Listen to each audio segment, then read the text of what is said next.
Welcome to How to Write Good. I am your host, Daniel Poppy. You can find out more about me at danielpoppy.com. Poppy spelled Poppie. So check that out. You can check out my book, The Ninth Hour, on there. And you can also check out my serialized novel, One Last Toast for Ebenezer Fleet, which is coming up on its 13th, I believe. That's where I'm at right now. It's 13th episode that will be coming out fairly soon because it had its 12th in December. So 13th in January. Our word of the week is a fun word. I'm going to call people this when it's applicable. But our word of the week is arenaceous. For those of you, okay, so if you watch the video, you can see how it's spelled. But if you don't watch the video, it's spelled E-R-I-N, and then you can fill in the rest. That's how arenaceous is spelled, but you say it arenaceous. And it means, and I'm a big fan of this, and I'm just a big fan of this. It's like or relating to the hedgehog. So if there's someone who looks like a hedgehog, they're arenaceous, which I love, because I don't know if I know anybody who looks like a hedgehog, but now I want a friend who looks like a hedgehog just because of this word. And that's how life is, you're trying to find those pieces and put them back together and fill in those gaps in your life. And there's a gap of people who do not look like hedgehogs in my life. Again, arenaceous, fantastic word. I don't know. I mean, I guess it's more of a archaic way. People used to use bigger words, and it might have been, I'm not sure when people started using smaller words.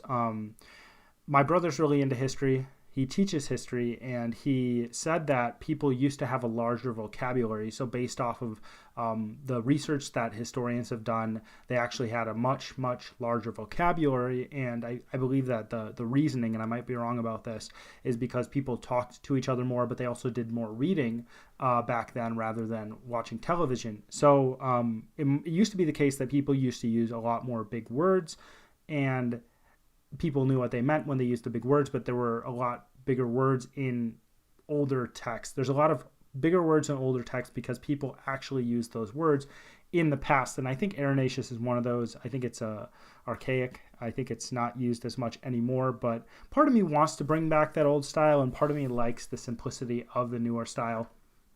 There's certainly a shift. There's been a shift between now and then and now. That's how it would go in how people write, right? And there's been a shift in why people write. There's been a shift in how people approach storytelling as well. If you look at older stories, they weren't as concerned they were having fun, I'm sure, when they were writing it, and I think they wanted to entertain people, but it wasn't to the same extent, and there was more development of things that people see, like, you describe a lot more, and that's how you get stuff like Lord of the Rings and how it's described. But that wasn't the only book that described things to an extent that makes you nauseous, right?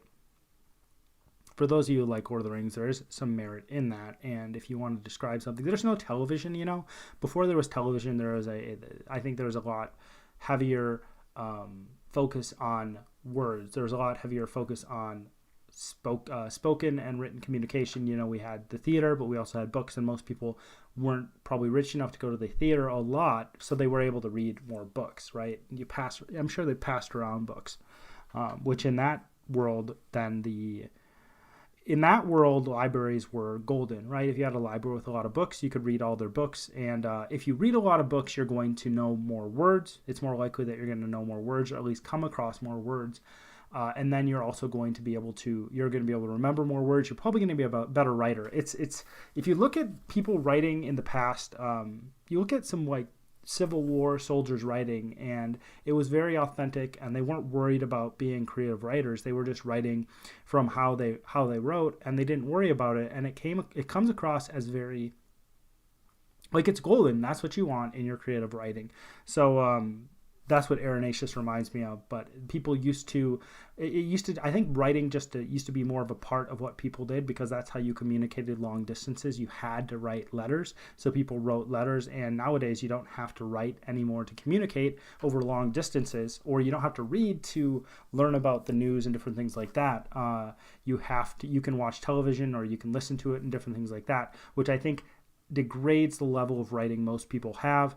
And if you are someone who is young and you want to be a good writer, and this is something I'm going to be talking about in a future podcast, it is good to read. And the reason why it's good to read in short is because it exposes you to different types of writing, right? It shows you from the worst to the best how writing can be done, and it helps you develop your own writing. There's more to that I'm not going to go into, but read a lot, also write a lot, because I think people in the past used to write more because, like I said, that's how they communicate. And the more you do something, the more your brain gets used to doing it, and the easier it is. And that's actually what we're talking about today. So our segue from Irenaceus.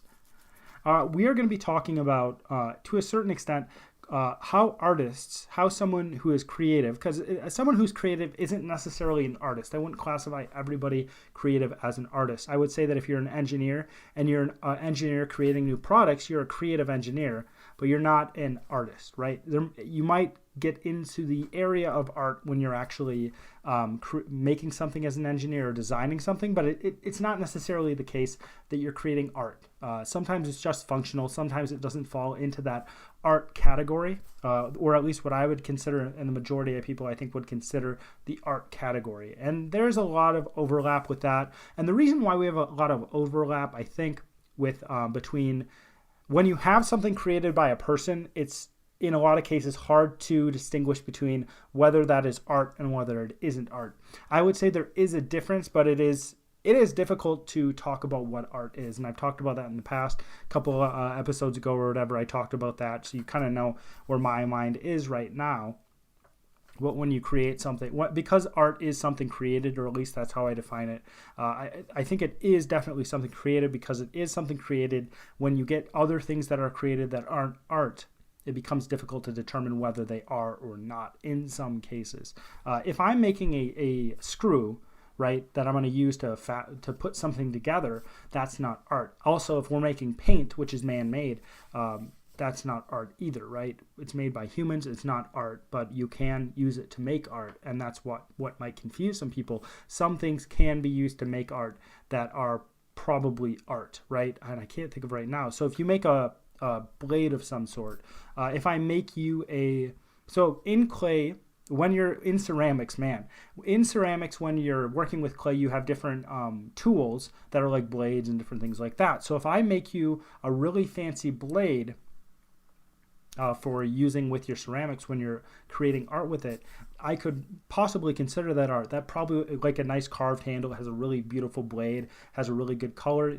You'd probably consider that art. It's a functional form of art. Writing in some cases is also a functional form of art. It's just different. It's abstract. It's more abstract than a blade, and the reason why I say writing is a functional form of art is because of the fact that it can be used as utility. But some people are not very good at it, and some people use it as utility and nothing else. If you read a lot of scientific papers, a lot of scientists use art as a utility. They use it as a tool. Writing as a tool, and they use it for nothing else but that tool. They don't have any artistic merit. There's no artistic merit in their writing whatsoever. And I've read, I don't know, I've read possibly, I don't know how many scientific articles I've read, but I've read quite a few. And I don't want to say it's in the hundreds, but part of me thinks it is. But there's no artistic merit in some of those. Some of them are good. But if there's a person who's an extremely good writer, they can bring artistic merit into that. They're using the writing as a tool, and they're using that tool in a way that is artistic. They're using that tool in a way that rises to the level of art. There's something special about it, right? They're using it in that way, and they are writing a scientific paper. So there's this artistic thing going on in the writing, and then the scientific paper also. The words are used to convey these scientific ideas. I'm not going to say truths because they're not necessarily truths in a scientific article or whatever I'm conveying when I'm conveying my research information. It's more like facts, right? There's a difference between that. But yeah, you can have a tool that is art, right? You can have a tool that can be art, and you can have a tool that is used just to make art as well. But when we talk about when you have someone who's really good at what they do, or when you have an artist or someone who's creative, whether they're an engineer designing things that are used in everyday life, right?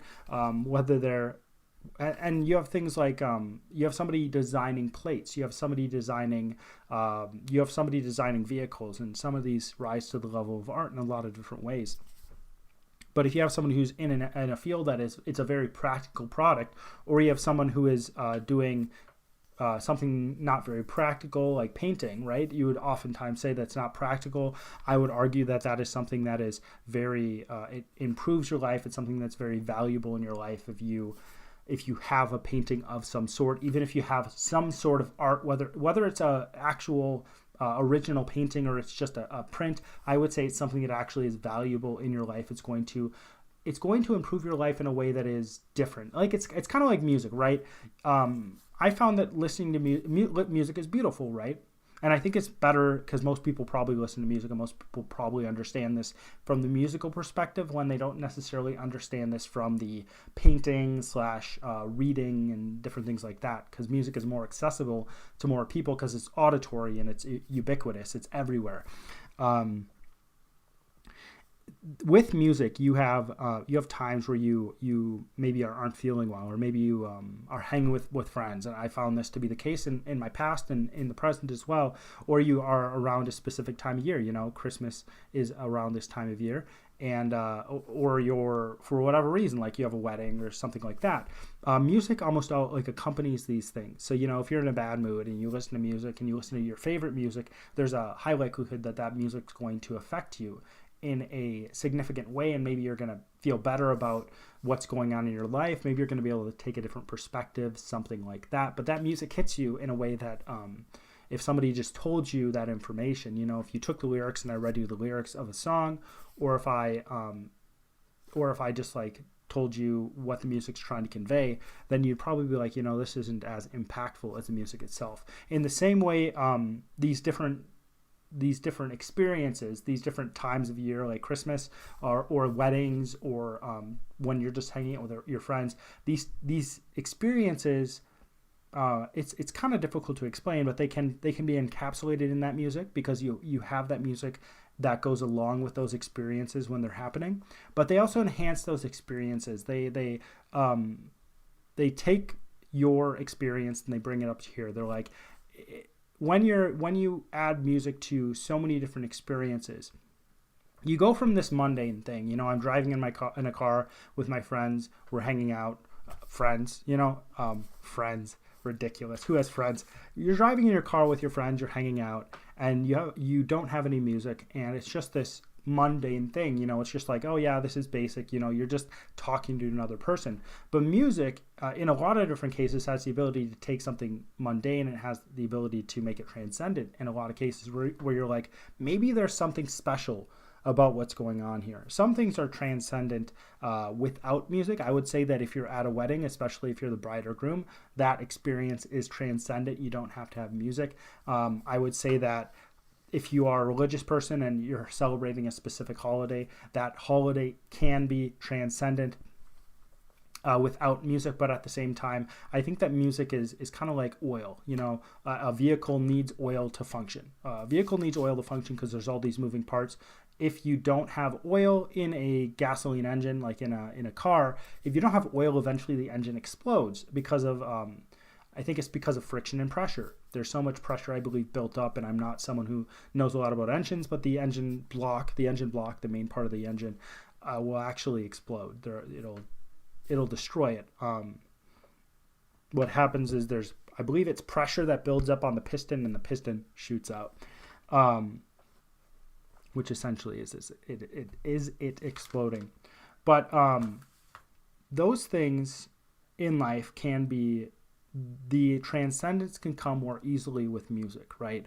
And in the same way other forms of art do that. Good art is it's like a lubricant. It's like oil with your life. If you have paintings around you, it's helpful because then the paintings are something, and I've talked about this before, it's like taking an experience and it's synthesizing it through a human, and that human is trying to put that experience into a physical form.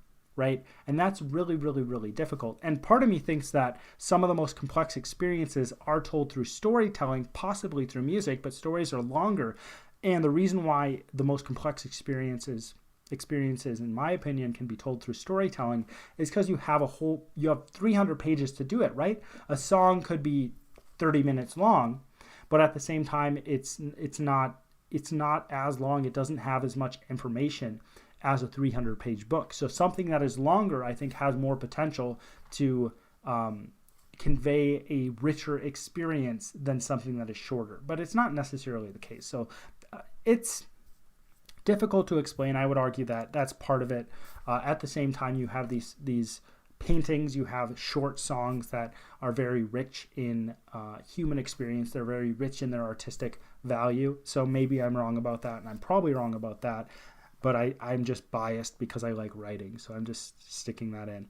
But you have all these people making these things, and they're making transcendent things, and sometimes you come across art that you are just like, wow. And going back, and this happens with visual art to me a lot, or movies. So, you get a movie, and the movies are visual storytelling. You have dialogue in movies, but primarily movies are visual storytelling. And what that means, and I have to quick check something. Yep, good.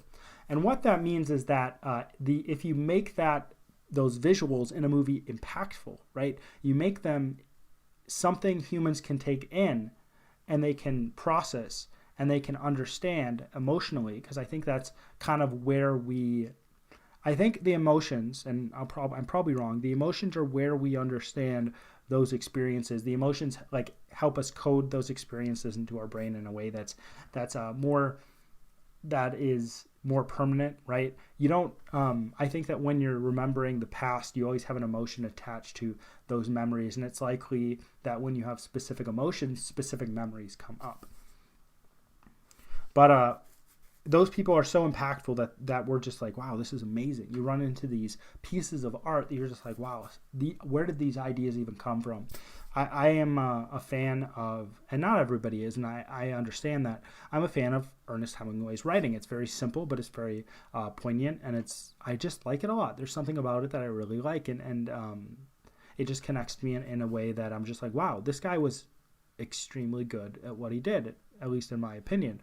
And I'm just like, wow, there's a lot of merit to this. I also like certain visual artists as well. I'm a fan of Van Gogh. I think he was doing something that was different. I like his sketches better than his paintings, actually. His sketches just took on regular people, people working in the fields. And there's something very, maybe it's because I grew up in very rural areas, but there's something about this rural type of living, where it's just it's not easy, but at the same time, there's value in this. There's beauty to this. There's something to just working and doing what you need to do to exist. So there's beauty in that, and it's just like, wow, this is really profound.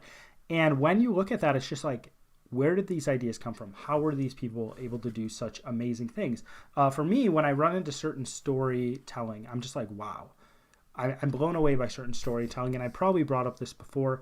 If you ever want a really cool piece of writing, I think it's really cool, and I think it's also really good writing. It's like the first episode of The House of Cards with Kevin Spacey, right? If you've never seen it, you don't even need to watch all of it, and the writing doesn't continue to be as good, right? It kind of disappointed me after a while, but it's really, really cool writing, and when I first watched it, I'm like, this is awesome. This is amazing. This is really good. This is a lot better than I expected it to be. And I was kind of blown away by it. And there's been other stories. There's been other movies. There's been, I come across music, and I'm just like, I listen to that music, and I'm just like, that's really good. I really like that. There's something about this music, whether it's cheesy pop music or whether it's classic rock or whether it's, I don't listen to classical very often, but it could be classical in some cases, or it's something like a big band or something like that. Whatever type of music it is, there's certain cases where I run across and I'm like, there's something to this music that just connects to me on a deeper level that I just I don't completely understand, but something is going on here, right? And I want to remember that. So I want to remember this song. I want to remember this painting. I want to remember this book because this book conveys something to me that I don't experience very often. It touches something in the human experience that is different. And it's really, really hard to do that with books. And the reason it's really hard to do that with books is because people have so many other options, right? But when we look at this, what has often been the case, and sometimes in your own writing, you're suddenly struck by some sort of genius, and it's like, oh, I'm touched by the Muse. And I've already talked about in the past how I don't think the Muse is a real thing. I don't think the Muse is a real thing. I don't think it exists. I don't think there's this entity outside yourself that's being like, well, you suddenly get this idea out of nowhere. I mean, if you believe in spiritual things, I guess there's a possibility of that, right? There's a possibility of that, but I just don't think that's how it works. And I'm guessing that most people don't think that, oh, there's some entity outside people touching them with something. But I think most people do understand, most creative people understand there's situations where there's just this flood of ideas. There's times where you get into this flow of work, you get into this flow of creativity, and you're just like, yeah, this is awesome. And I've had that happen in the past. I think it's amazing. And it feels like something is opening up inside of you and stuff is just working. And sometimes it's just ideas, right? I plan out my books. I have outlines on my books. That's how I work. I just like it that way. So I plan out my books in full. I plan out pretty much every scene, what's going on in every scene. It's a lot of detail.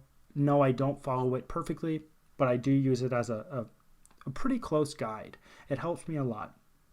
There's some times when I'm like, whoa, this is exactly what I need to do. This is awesome. Let's go forward. Boom, boom, boom, boom, boom. And I go forward and I love it. It's great. And suddenly I'm just writing stuff out and it's just flowing out.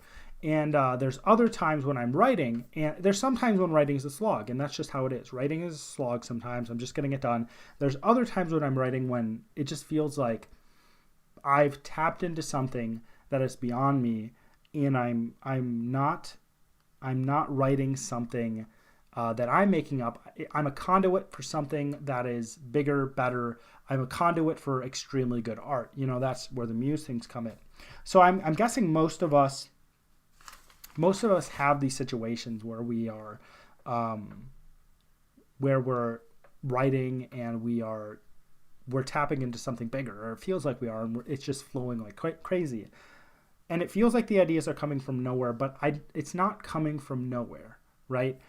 There's this idea if you look at, if you're trying to be successful in business or something like that, there's this aphorism that success is when hard work meets luck, essentially, or luck and opportunity. And there's this idea behind it. The idea behind it is that you aren't successful just because you stumble into success, right? There are some people who just happen to fall into success. Something happens, if you win the lottery, you're falling into success in some sense. You're falling into being rich, which in some people's mind that's what success is. If you're rich, you're successful. So there are specific cases, very, very few cases, that people just stumble into success. But the majority of people who are successful aren't necessarily stumbling into success. They are doing a lot of work. They are preparing themselves so that when they run into a situation where they can be successful, they're able to do it, right? For example, let's bring it down into the writing sphere of things. If I want to be a writer, right, and I understand, and I want to learn how the business works, right? If I want to be a big writer, I want to be one of the biggest writers in the world. I want to be in the top 100 writers in the world. That's how much I want to sell books, right? Sure, why not? Well, there's more than just writing that goes into that. You have to make connections. You have to get into that writing business. You have to understand the business. You maybe have to make friends with people who are in the business so that you can make connections and get to that point where you're going to sell, be in the top 100 sellers of all time, which if you ever are, that's awesome. Good for you. But if I didn't do the work that went into that, right? So if I was a writer and if I never did any work if I never did any writing, like I'm like, hey, I want to be a writer and I want to be in the top 100 selling writers of all time. If I want to do that, And for example, I'm just going to do the writing aspect. If I do that and I write and write and write and I get really good and I suddenly meet an agent or I meet somebody in the publishing industry or someone with a lot of clout and they're like, oh, what do you do? And then you're like, well, I write and this is what I've done. That person can look at what you've done. They'd be like, well, this is really good. You know, I'm going to push this out too. So they might not, right? But there's a higher possibility if you put the work into it. If you don't actually put the work into it and you get into that situation, that perfect situation, you know, you're not going to run into the perfect situation, but you can run into situations that'll help you. If you put a lot of work into it and you get into a situation that can help you, or if you don't put a lot of work and you get into a situation, there's nothing you can do, right? And you can't go back and fix that. But if you put in the work, if you put in the effort, then you can get into that situation and then you can do what you need to do. And this flow of writing is similar, right? This flow of writing is similar. And I'm getting ahead of myself a little bit. And I think that the best metaphor for what's going on with this flow of writing is kind of what Freud was talking about in his idea of the consciousness and the subconscious. Excuse me. So if you don't know Freud, and he isn't very well supported in the psychological community, there are still people who are Freudians, who are psychoanalytical. I can't remember the word. Psychoanalysts, that's what I'm looking for. So if you don't know Freud had this idea, and I think we can understand what's going on with our writing and those two modes of writing where we are just working hard and we're trying to do stuff. And then there's the writing that just flows and we don't really have to work for it. Freud had this idea of the subconscious and the conscious. So you working and doing stuff is the conscious mind, you know, thinking through something.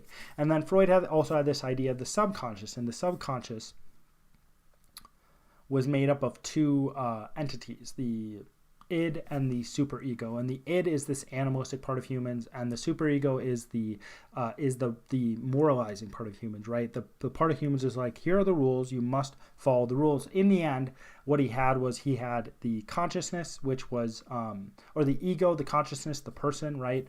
How you interact in your mind in what you remember and what you understand. It's not just automatic reactions and different things like that, choices that you're actually making. That is the ego in his mind. And then the id and the superego are kind of two sides to the same coin. They both want something, and they're both trying to get something, and the ego, the consciousness, has to figure out how to navigate that field. So we can kind of think of writing that way. So there are two sides of you when you're writing. There is the subconscious side. And the subconscious side does stuff without thinking. The subconscious side acts without thinking. And the subconscious side is, in some cases, the subconscious side doesn't want to work, right? It's like, you know what? I'm not in the mood. There's some other thing that needs to be done. I'm anxious. I'm angry. I'm whatever. I'm hungry. You know, sometimes hunger gets in the way. If you're really hungry, it's hard to work. And your subconscious mind is like, you know, we need something else. There's something going on right here. And I don't want to do this. I do not want to do this. In some cases, the subconscious mind doesn't want to do it because the subconscious mind can't do it, right? The subconscious mind is bad at doing it. So in some cases you can't do it. Some cases you won't do it. Some cases it's just there's something getting in the way. And in other cases, the subconscious mind is like, we have everything we need. We already know how to do this. We've got that down pat. Boom, we'll do it. And that's where you get that flow experience. That's where you get that experience where you are. That's where you get that experience where you are connected to what you're doing. You tap into something bigger than yourself, and it's just flowing like crazy. This is the part of yourself that you want to write first drafts with, because this part of yourself doesn't really think about whether this is good or not. It just does. It just does something. It does what it needs to do, and it just goes forward with it. And if you can get to the point, if you're a good enough writer, you can get to the point where you don't have to do the work, and then this just takes over, and then you just go and you're good, right? You're just flowing. Everything's working out really well. And then you have the conscious side of everything, which is the critic. if your subconscious side of things, if that quick thinking, if that reactionary side of you doesn't know how to do something, you're going to actually have to go back, and the conscious side of things is going to have to do it, which is going to be harder work. And this really gets into something other than Freud, but I think this idea of Freud's id, ego, and superego works out really well, or this idea of conscious and subconscious type of thing works out really well. So if you are someone who has never written in your life, right? You've never done any writing. You're not going to be someone who sits down and you're going to be able to just write beautifully without trying at all. You're going to actually have to try. You're going to have to go back. You're going to probably have to practice at it. And this is why I'm always going back to practicing, right? Because if you're someone who doesn't have a lot of experience, you can get experience, you can get better at that thing. Now, if you don't understand how the brain works, if you do something repeatedly, it's essentially like a well-worn path in your mind. So if I'm walking back and forth on the ground, eventually I'm going to wear a path on the ground. If I'm doing the same thing over and over again, just imagine there's a path being worn through my brain. Different neurotransmitters are connected. It's going to be easier, and eventually your brain's going to be like, hey, we already know how to do this. Boom, shortcut to that thing. Now, if this applies to pretty much everything, unless you have brain damage in some sort of way, right? If there's some aspect of your brain that isn't working, I guess.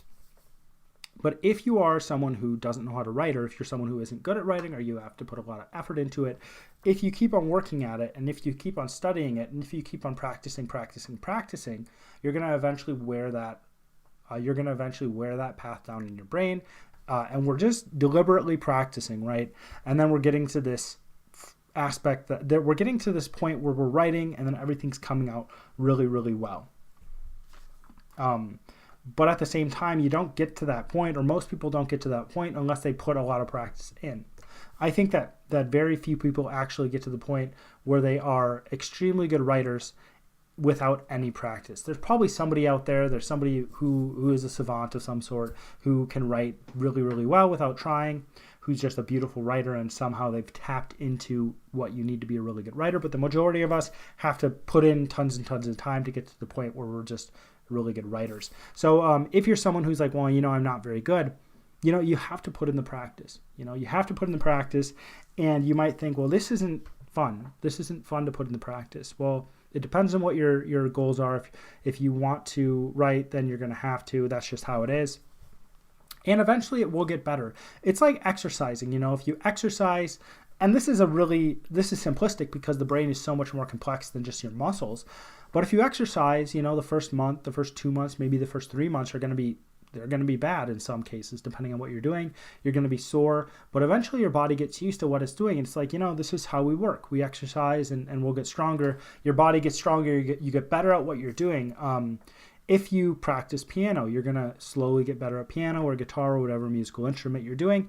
If you practice running, right? If you run and you want the correct form, if you practice that form slowly, eventually that's going to come natural. There's something called muscle memory, and similar to muscle memory. So I was in specific sports when I was a kid. If I come across those sports now, there's still muscle memory that I have for specific things in those sports. I don't have to think about doing them. I'm actually fairly smooth with those things. But at the same time, I practiced at those things until my body got used to them. And then a decade later, I don't have to think about it. In the same way, if you practice, your brain has some sort of muscle memory. So your brain's like, it doesn't, of course, say this, but it's just like, we don't have to think through this anymore. We know how to do this. We can just jump to it now. We can jump to it. We can do this without thinking, okay? Now, I think with writing is a very complex thing, especially if you're working with, if you're writing a novel, if you're writing a book of some sort. The reason why writing is complex is because you're not just dealing with writing, you're dealing with storytelling as well. You're dealing with a lot of different factors in writing. Writing itself is like one factor. Then you have the storytelling aspect. Then you have, I'm not sure what else you have. Maybe it's just the storytelling and the writing. So let's just say it's just the storytelling, just the writing. Well, storytelling itself is fairly complex. There's a lot of things that you can put into it. If you don't take a lot of thought and put a lot of thought into your stories, it's likely that your stories aren't going to have a lot of depth unless you've practiced. and you've gotten extremely good at telling a story. And you're like, I can tell a story and I can weave a story together without thinking, right? Because your brain has gotten so used to telling stories that boom, you can tell them without thinking. You can bring in all these different aspects. When I look at writing, right, and I'm not trying to brag when I say this, but when I look at writing, I'm writing something. I started the beginning of a paragraph, and it's kind of like looking over a small hill, and I'm like, I know what's on the other side of the hill, but I can't see it all together. So I'm writing, and I'm writing toward a goal. And because I'm so used to writing, because I've been doing it long enough, my brain understands where it's moving toward, but it does it in a more natural, more flowing manner. And because I know how to do it, because I've been doing it so long, I can start and be like, I'm going to start with one thing, and I want to end up way over here. And I keep on writing and writing and writing and writing and writing, and this natural flow brings me over to there, and I don't have to put a lot of effort in because I've just done so much writing, especially creative writing, right? If you're not used to creative writing, it is different than other types of writing. So if you're someone who writes essays, it's not the same thing. You have to actually put in the practice to do creative writing, and you can see this in people who work in a different field and they're very famous and they decide to write a novel, and their novel's okay. It's passable, but it's not this phenomenal book. It's not this phenomenal writing. Your slow processing, your conscious mind, right? The slow side of things learns the rules. Your slow side of things practices. Your slow side of things needs to put in the work to get to the point where you actually are good at, it's quicker, it's easier, it flows. You earn the flow, essentially. That's what's going on. And that's really where, that muse type thing comes in. That's where you get to this point where you're like, I just had this idea. These ideas came to me and they seem to come out of nowhere. Well, what you've done is you've prepared yourself to be successful in that area, right? You've done the work ahead of time, and you've gotten to the point where you don't need to do tons of work anymore. Your brain's just like, all right, we're ready to go. I already know how to do this. I don't need to think through every little step. This happens in if you're an expert at anything, this happens, right? If you're someone who works, if you're someone who plays a professional game, right? If you're someone who's a quarterback in football, American football, if you're not from the U.S., if you're not someone who does that, you are trying to throw. You're trying to throw correctly, right? You're also trying to read the field. You're trying to figure out where you're going to throw. But if you're someone who's a quarterback, who's good at what they do, who's been doing it long enough, who's done it correctly, who's put in the work, they're going to be able to do that so much quicker. They're going to be able to read the field, and they don't have to process through every little detail. Their brain jumps to what they need. Their brain assesses everything. It's like, this is how it is. Boom, this is the best thing. Boom, there we go. And it's like that in any different area. If you take someone who is good at what they do, an expert in any area, you're going to see a level of thinking that doesn't take into account all these little tiny factors, right? They're not thinking through this in a super linear fashion. They're so used to everything. They put in the practice, they put in the work, that they see something, they're like, boom, I think this is how it works. And they can always check their work later. But they're going to jump to conclusions that are correct more often in that area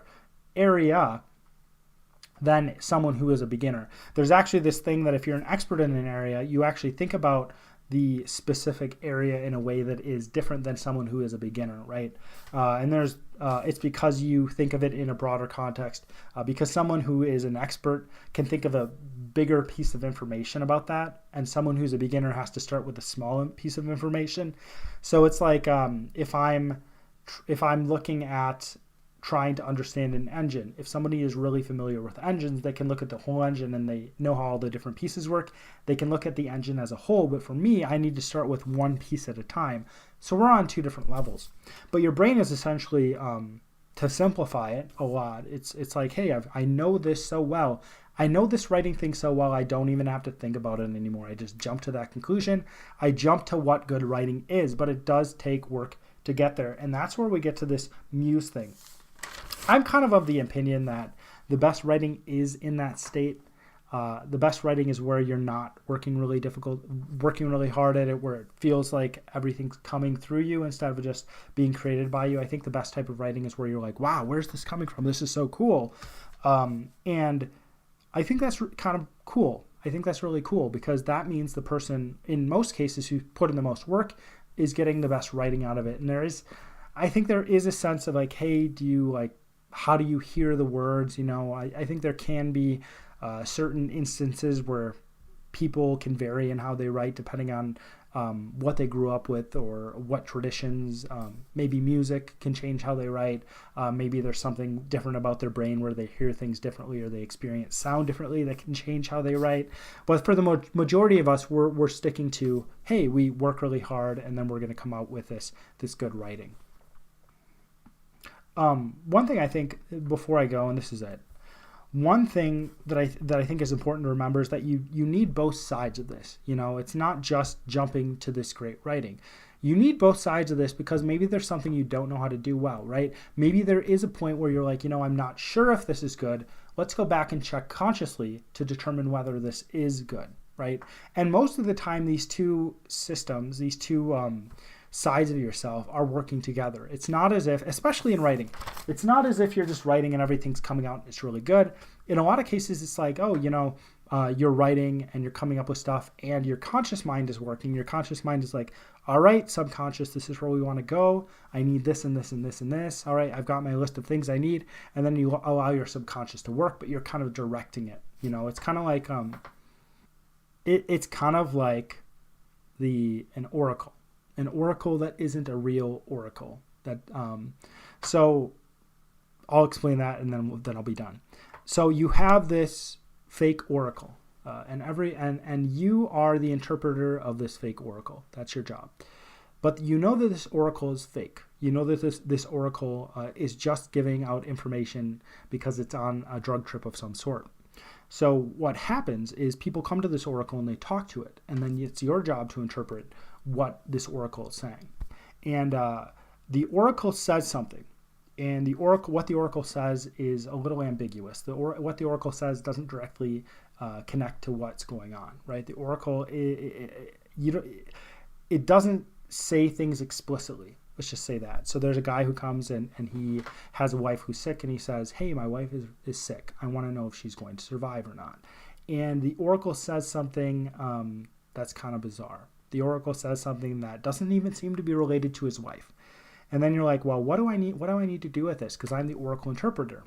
And what you do is what you end up doing is you take what the oracle says and you wrap it around back to that man's wife. And you take your knowledge of what's going on. She's really, really sick. She's extremely sick. And so you interpret the oracle's information as that she's going to die because that's the most likely scenario. But, she might get better. So you leave a tiny little caveat that she might get better in there. But you use the oracle's information to explain that to the man, and the man leaves satisfied because the man understands, okay, the oracle told me this thing that sounds profound. And then the oracle interpreter explained what was going on, and it makes sense in how the world actually works. And then you find out that his wife actually survives, so it follows how you interpret it in that small little caveat, but it's all good. So that's kind of what you're doing. The oracle is that subconscious self. It's spitting out all this information. This is why I think that first drafts, you should just let them go. You should be like, yeah, just first drafts are good. The oracle is spitting out information. The oracle is just like, this is what I think, this is what I think, this is what I think. It's jumping to conclusions. It's making up stuff out of the blue. And then you are trying to direct what's going on with it. You're trying to direct that thing. You can push it one way or the other, or maybe you can ask it questions. You can be like, what about this? What about that? And it'll push it back and forth. And you can get, with your first drafts, and with a single paragraph or with a chapter, you can start out in one place and you push that subconscious, you push that side of yourself back and forth, that side that's flowing, and you just give it little nudges. You're not trying to control it, but you're just trying to influence it back and forth, and you can get it to go places that you wouldn't expect otherwise. But again, you're not going to be able to do that unless you have put in the work and you've learned how to just jump into that writing, to do that without thinking. Because if you aren't used to writing without thinking, you are thinking technically, but that's the best way to describe it. If you aren't used to writing without thinking, what's going to happen is you're taking all your energy to actually do your thinking. Congratulations, you got to the end of my podcast. So you either had to listen to my voice or you had to listen to my voice and watch my face, which I don't envy you. Let's just say that. But if you're someone who likes this podcast and you're thinking, I'd like to support him in this podcast or the other creative things he's doing, creative things I'm doing, there's a few things you can do, because some people don't know what they can do to support people who create stuff. So these are the few things you can do that will really, really help me. First of all, check out my website. Check out the other things I'm doing. Second, comment on things, share them, like them, subscribe. Subscribe if you haven't already.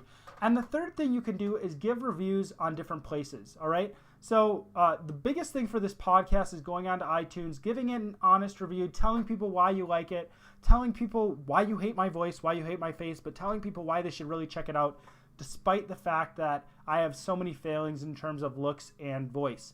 Other than that, if you want to check out my books, grab a copy of the book and listen to the serialized novel. Give digital copies away. That's a really big thing too. I always want to give you something that is valuable to you. I always want to give someone listening to this podcast something that's going to stick with them, or a book that they can actually own. And you can own that book for very, very cheap. So go check that out on Amazon. The different things I said: subscribe, upvote, comment, share, and definitely give it a review on iTunes. All right, as always, my name is Daniel Poppy, and this is How to Write Good.